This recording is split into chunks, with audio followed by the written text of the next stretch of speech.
Ladies and gentlemen, boys and girls, children of all ages, welcome to Sox on Tap. Tony, my first reaction is just, fuck yes, let's go.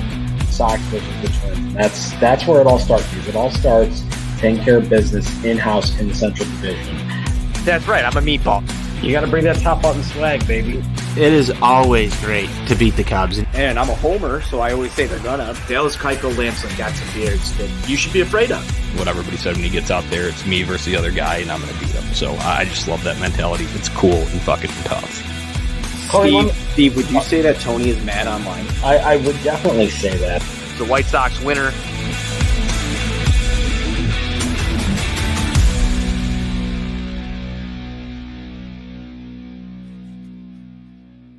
Ladies and gentlemen, boys and girls, children of all ages, welcome to Sox on Tap. I am your boy Buzz, and I'm joined by my dude NWI Steve, and we are here to recap the Chicago White Sox loss to the Kansas City Royals. Before we do that, be sure to go to ontapsportsnet.com for Chicago sports literature and podcasting needs. Following us on Twitter at Sox on Tap, at OnTapSportsNet. Anywhere you can listen to podcasts, you can listen to us, 5-star rating and review, because that's cool and tough. And check out Grandstand. You need White Sox gear, go to Grandstand downtown, or go to Grandstand Sox on socials or grandstandsox.com. Any White Sox gear you need. I tried doing my trademark opening the beer, right before I start talking, Steve. I can't fucking do it. So I have to take. I got it. There you go. I'm just like Yasmani, Steve. I'll be back and better than ever real soon, bud. How you doing? Hey, yo, Buzz. I would be doing a lot better if the Sox could score some damn runs. But, first I'm going to have to give you some kudos for coming out here, just taping it up and playing like a damn champion. You're a man amongst men. What can we say? It's what I do. It's, a little background story about this before we get into the game. I went to Tony's house. Steve and I and Johnny, a lot of us from On Tap, went over by Tony's house, threw some bags about a month ago. There may have been 2 or 3 beers involved. Yeah, a couple beers, good time. And we watched UFC fights that night. It was the McGregor Poirier fight. And before I went over there, I had a little accident and I hurt my thumb. This was about a month ago. And it turns out it is fractured and I tore the ligament completely. I don't know what he said, severed it or something. So it's really, really in bad shape. But we're here and we're going to get this episode done because I'm like Yasmani Grandal. I'm not going to miss the second half. Don't believe me, just watch. But yes, very bad game tonight, Steve. It was not what I wanted to see out of the Chicago White Sox. I fucking hate losing. Obviously, you're my big brother, so I hate this. I hate losing interdivision games, and especially to the fucking Royals, who have been just trash against everybody else. But I feel like it's Cleveland and Kansas City that are trash against everybody else, want to come and fucking rain on our parade, Steve. I don't know why. I just don't get it. Yeah, Buzz, I'm bear with me here. I'm going to check my notes real quick. But so as I'm looking here, 2-5 in the last 10 days against the Royals. That is how you say not great Bob.gif. This has just been a beyond annoying stretch for this team. I'd say in the last 20 games or so, I think they're 9-11 in the last 20. And they look like they're just kind of going through the motions right now. It's almost as if they know they've got this division sewn up and they're kind of just on cruise control here. And there's no life to this team whatsoever at the moment. Obviously, they had, the big offensive outburst in the game they lost on Saturday, and then followed that up, actually had, the Goodwin walk-off on Sunday was pretty electric. Being there in the ballpark for that one was nice. And then they had the offensive this series. But aside from that, this last, 2.5, 3 weeks, I mean, they're just really going through the motion here, playing very uninspiring baseball. It's really starting to get annoying. Yeah, no, it really is. And I'm glad you brought that up. It's something we talked about before we came on air. I'm getting the vibes of last year where they were winning the division and they got on cruise control and they never got themselves out of that funk.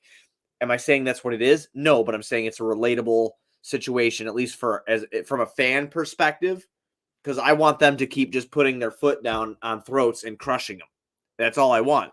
That's how I want to ride off here into the postseason. And unfortunately, they're not doing that. And it was a good outing tonight, Steve. I think you'll agree, from one Dallas Keuchel. Our boy Diamond Dallas, he was not bad. I know it works even better with my thumb being stabilized. I feel like it looks pretty good. So it does. It just looks great. It looks natural. But he had a good game, Steve. I don't feel like Dallas Keuchel had a bad game. 6 innings, pitched 3 hits, 2 runs, both of them earned, 3 walks, 5 strikeouts, 95 pitches. He gets screwed in the top of the first inning, Steve, because Engel lost the ball, and they were saying it was the lights. And Adam Engel's a great outfielder. I think you and I both could say that. Obviously something went wrong there. I don't think that Adam Engel just completely misjudged a ball like that. I think that he might have kind of lost it in the lights. Your take on that? Uh-oh. He did lose the ball in the lights at that moment, and you kind of got that twilight time. The game starting at 7:10 there. Low line drive. That stuff can happen, unfortunately. And like you talked about, look, Adam Engel is a very good defensive outfielder. I think he's already like 4 defensive runs saved in a very limited sample size here this season. Unfortunately, these things can happen sometimes, and as the baseball gods like to do things like this, they usually happen at a time when your team isn't scoring runs, and that just kind of magnifies the situation. Absolutely. Sox come back in the bottom of the first there, Steve. Jose Abreu answers with a home run. Okay. I know he drew a lot of criticism yesterday after that non-hustle play where he struck out, ball got past the catcher, could have hustled the first base. Maybe he got on him, Steve. I don't know if he would have, but if you're not going to if you don't try. I think you'll agree with that. You're not going to if you don't try. Drew a lot of criticism yesterday. Comes out today. He smacks a dinger. Absolutely awesome. I'm glad to see Pito. Guy's been getting beat up all year. I didn't really get too mad at him for not hustling just because he constantly hustles. And it was just something like, of course I want him to, but I'm not going to, burn him at the fucking stake, dude, because he didn't hustle one time. But Abreu has a decent game here today, Steve. 2 hits, 4 at bats there. But I mean, after that, it got stagnant, Steve, until the top of the 7th when Ronaldo Lopez drawing a little praise from Len Casper. And as soon as Len's like, oh, and here's Ronaldo, been up for a couple weeks. He's been pitching pretty well here out of the bullpen. And there's a deep drive into center field and it's gone. What the fuck, man? Ronaldo. Yeah, that definitely was pretty irritating. And it's funny. I was actually on Lopez's baseball savant page when that entire sequence happened, and I was kind of looking at a couple of things and just noticing and seeing what has changed for him here since he came back up in this short sample size working out of the bullpen, and just looking at his velocity is ticked up, his spin rates have ticked up, and I think it's showing kind of in the results. And then right on cue there, Olivares comes up, hits that home run, and on a ball that honestly a lot of times Adam Engel catches, goes off of his glove right there. So he had to go up for that.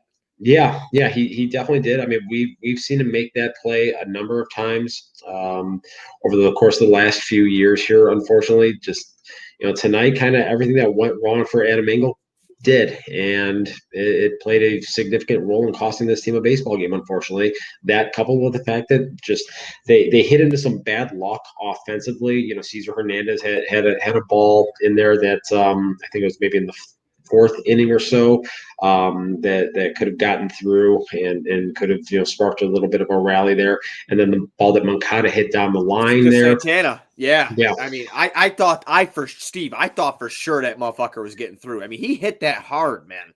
That was a bad luck play. Yeah, and being at the game last night, the final score obviously looked pretty bad, but through 3 or 4 innings there, the Sox hit into quite a bit of bad luck. Michael Taylor made a couple of great plays defensively out there and just, hitting some absolute piss rods right at guys, unfortunately.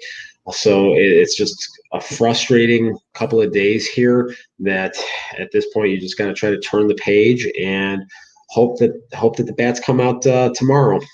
No, absolutely. The last thing here we'll touch about on scoring is Hernandez gets on Cesar Hernandez gets on base there in the bottom of the 8th inning, and Eloy hits a double to right, which Kareem came off bouncing off the wall and kind of fooled the Kansas City right fielder there. And Dozier, and it got Hernandez around to make it 3-2, but the Sox couldn't do anything else after that. And obviously, runners in scoring position too for the Sox tonight, fucking just trash. 0 for 5. They had a guy on first and second with no outs, didn't do anything with it. There's just, again, it just goes down to, we could beat a dead horse all day and break down what they didn't do. But I think what we both could say there, Steve, is that they're just not hitting in any circumstance. It's just really not happening right now. They need a spark. They need to figure it out, and they need to do it quick because, obviously Cleveland lost again tonight. We didn't lose any. We didn't lose anything. We lost a game, but you know what I'm saying, in the standings, we didn't lose any, anything there. So, but that's not what we want to hear. We want to keep going. We want to be not behind, who is it? Tampa Bay, Boston, and Houston. I'd like to be above them. So win the games that you need to win. Fucking do it, and let's get some momentum here and ride. You're 100% right, Buzz. And this little stretch and this little malaise that they've been kind of going through for the last few weeks is, I think, particularly hurtful, considering that it's been against the likes of Kansas City, Minnesota, and some other teams that, frankly, you should be beating.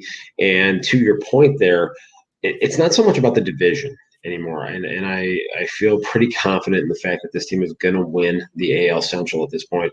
And seeing the struggles that they have had on the road and looking at coming into the series, they had the best home record in Major League Baseball, or just maybe a fractional point behind the Giants at that time. So it's really important for this team to try to find a way to get home field advantage throughout the American League playoffs here. And when you lose a series like this to a Kansas City Royals team and you lose 5 out of 7 to them in a 10-day stretch, that's certainly not going to help you when you consider the fact that they're about to enter a very challenging portion of their schedule once they wrap up this series in Minnesota in the early part of next week.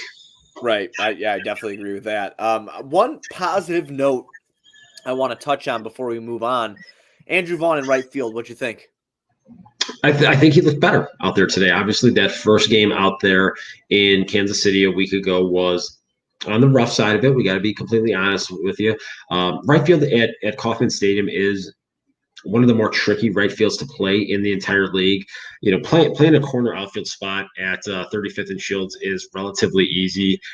You've got the symmetrical outfield dimensions there. You don't have particularly large gaps. So for a guy like Vaughn that has not played the position with any kind of consistency or regularity, doing this at home is going to be the best bet for him, just because it is an easier right field to handle, honestly. So I think we're probably going to start to see him utilized out there a little bit more here with the last 50-some games of the season here, to try to get him ready for the playoffs, because the fact of the matter is, come October, they're going to have to be games where Eloy and Vaughn are going to be in the corners.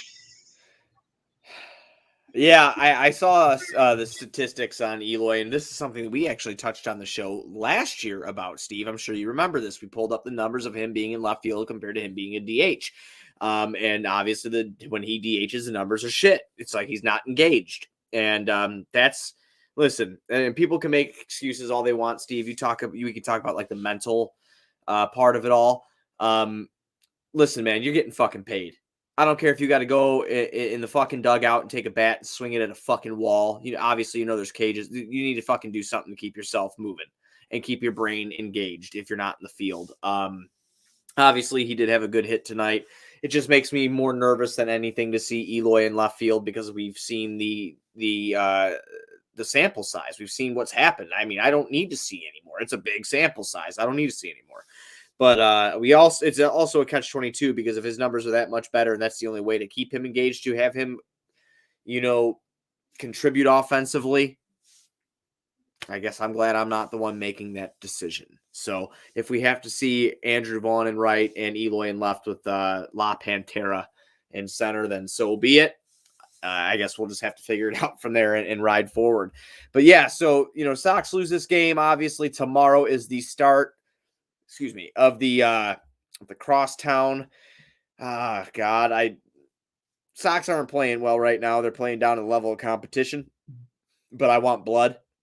And I think it's great to start with the Cubs. Steve, what are you thinking here? We got Hendricks against Lance Lynn tomorrow, which is actually a pretty fun pitching matchup. I think the over-under is probably going to be set at 3.5 because neither one of these teams is really doing much offensively at all right now. And, kind of looking at historically what Kyle Hendricks has done against the Sox, he's going to go out there, he's going to pound the strike zone, and he's going to be inducing a lot of soft contact. That's just kind of what he does. And given where the Sox team is at offensively right now, I'm not overly optimistic that there's going to be a lot of runs put on the board tomorrow. And in turn, Lance Lynn's got to go out there and just be classic Bulldog Lance Lynn. Here comes the fastball, motherfuckers. Try and hit it if you can. Right. Luis Robert, what are you thinking? So word on the street is that he's not going to be up this weekend here, and I thought that, and I had heard a couple of things here and there through the grapevine that people were really suspecting that he was going to be back tomorrow, and so for whatever the reason, it doesn't seem like that's going to be the case. Is that a snag in his rehab, Steve? Because he hit a dinger tonight, or are they just being patient?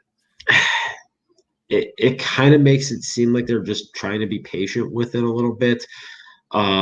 If he's physically ready, I think we're just at the point where he needs to be up here, seeing the major league pitching, because we've seen that Eloy just simply does not have his timing against major league pitching right now at the moment. So I would anticipate Robert probably will go through a similar readjustment period for 10 days to 2 weeks to kind of get reacclimated to the stuff that he's going to be seeing up here. And I would rather just get this thing started now so that by the time the calendar flips to September, he's up and running fully and ready to roll.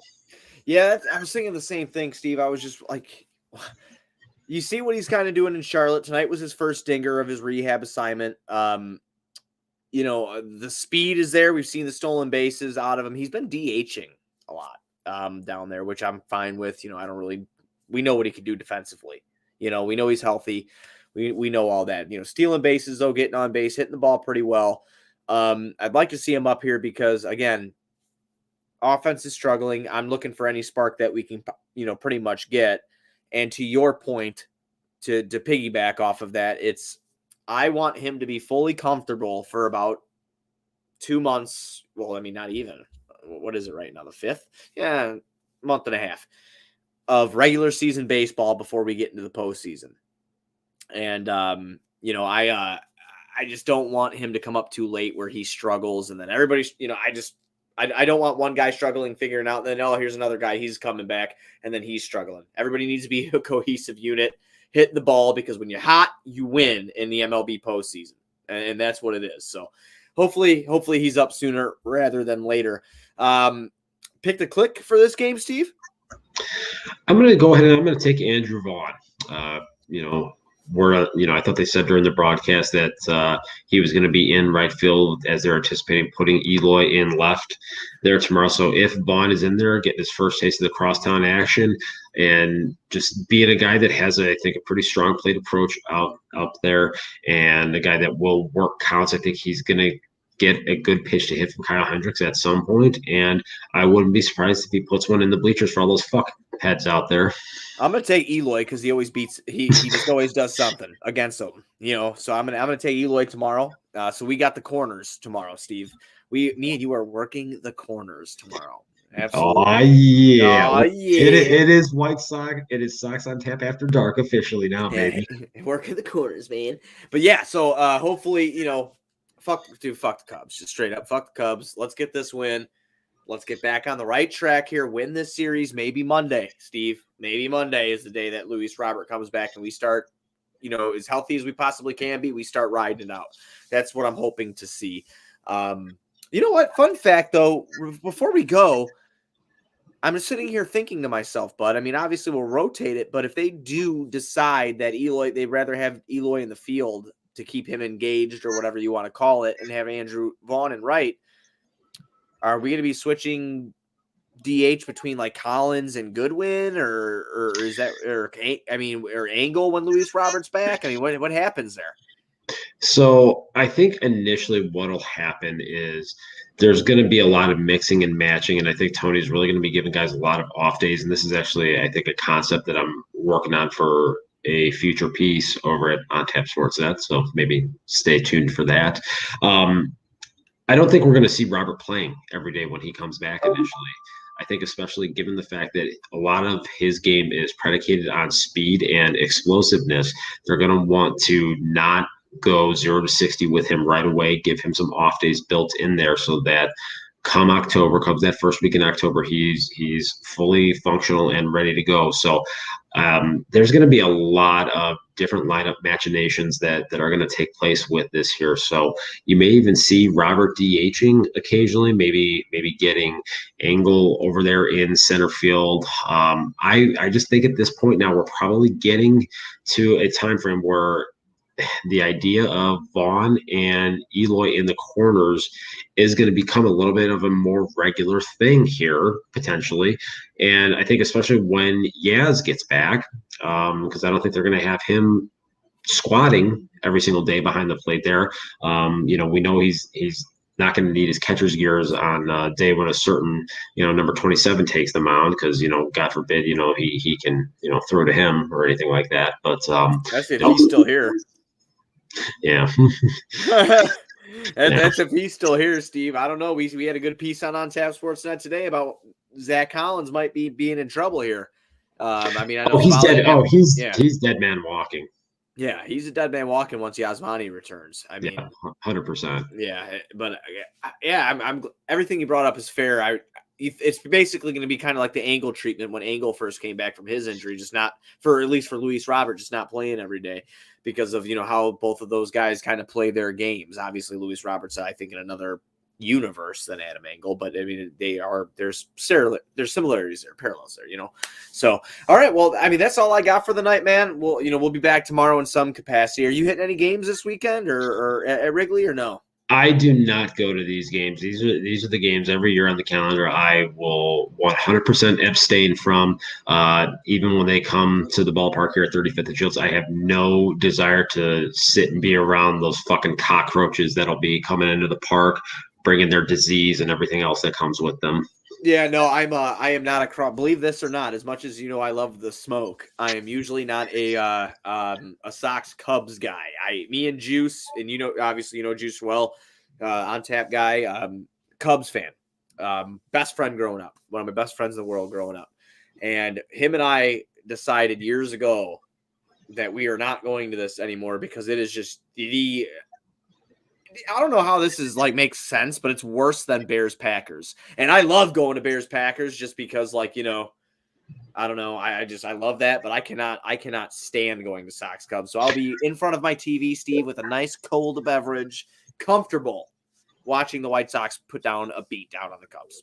Well, I think what probably needs to happen is on Saturday, with it being a 1:20 start time, I feel like we probably need to assemble the whole crew here and maybe drink 300 beers and maybe just see how stupid we can get.